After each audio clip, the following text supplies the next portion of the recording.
কি নুরউদ্দিন মোহাম্মদ জাহাঙ্গীরের নাম শুনেছেন? অনেকে শোনেন। নুরউদ্দিন মোহাম্মদ জাহাঙ্গীরের প্রথম জীবন গিয়েছে একরকম। এই সময় একদিন এক বুড়ি তার দরবারে এসে বলছে, জাহাপানা, আমি আপনার কাছে এসেছি একটা নালিশ করতে। আমার বাড়িটা আপনার এই বাড়ি থেকে বেশি দূরে নয়। আমার ছেলে সেনাবাহিনীতে চাকরি করে, ফ্রন্টিয়ারে এখন আছে, সেখানে সে যুদ্ধের মধ্যে সেখানে যুদ্ধরত। এখন আমার এক সুন্দরী পুত্রবধূ ঘরে প্রতিদিন কে যেন এসে আমার বাড়িতে হামলা চালায়, আর আজকে রাতে সে এসে আমার পুত্রবধূর ইজ্জত বোধহয় নষ্ট করবে। সুতরাং আমি আপনার কাছে নালিশ করলাম, হয় আপনি ওই দুর্বৃত্ত থেকে আমার পুত্রবধূর সতীত্বকে হেফাজত করেন, নতুবা আমাকে এই আজকের রাতটা সময় দেন, আমি আমার পুত্রবধূকে নিয়ে আপনার এই রাজ্য থেকে অন্যত্র চলে যাই। জাহাঙ্গীর কোনো কথার জবাব দিচ্ছেন না, চুপ করে আছে। মেয়ে লোকটি বুড়ি মানুষ তো রেগে গিয়েছে, বলছে, জাহাঙ্গীর, আমি তোমাকে হতে দেখছি, তুমি যদি আমার পুত্রবধূর সতীত্বের হেফাজতের কোনো দায়িত্ব না নাও, তাহলে তোমাকে বলছি, তুমি যে পরকালে বিশ্বাস করো, সেই পরকালে তোমার স্রষ্টার সামনে আমি তোমাকে আসামির কাঠগড়ায় দাঁড় করাবো। জাহাঙ্গীর তবুও কিছু বললেন। মেয়ে লোকটি চলে গেল। গভীর রাত্রে জাহাঙ্গীর নিজে সেই বুড়ির বাড়ির কাছে চলে গিয়েছে। দেখেন দেওয়ালের পাশে একটা ঘোড়া দাঁড়ানো আর একটা প্রহরী।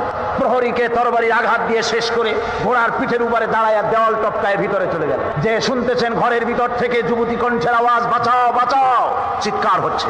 বাইরে বুড়ি বান্দা একটা আলো টিম টিম করে জ্বলছে। জাহাঙ্গীর গিয়ে বলছে, বুড়ি আলো নিভাও তাড়াতাড়ি। বুড়ি আলো নিভিয়ে দিল। জাহাঙ্গীর ভিতরে ঢুকে ওই দুর্বৃত্তের চুল বাম হাতে ধরে ডান হাত দিয়ে তরবারির আঘাত দিয়ে তার শিরচ্ছেদ করে দিলেন।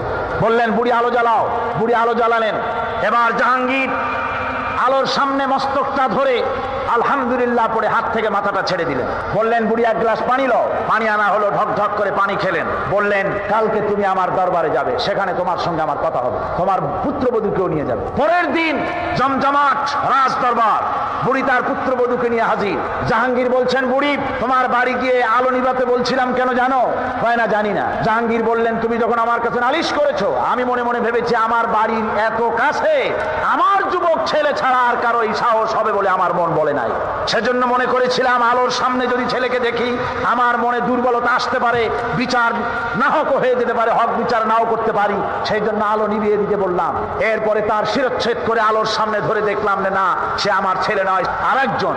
এই জন্য আমি আলহামদুলিল্লাহ পড়লাম, পানি পান করলাম। এই জন্য তুমি যখন নালিশ করেছো আমার কাছে আর বলেছো কিয়ামতে আমাকে আসামি বানাবে, সেইখান থেকেই হক বিচার করতে পারি কিনা এই চিন্তা এ পর্যন্ত কিচ্ছু খাই নাই, শুধু পানি খেয়েছি তোমার বাড়ি গিয়ে।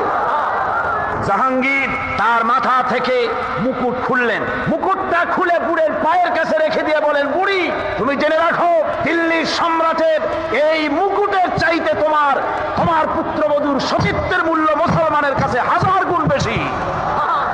মুসলমানেরা পরধর্মের এই ইজ্জত, এই সম্মান ইসলাম দিয়েছে, মুসলমানেরা দিয়েছে।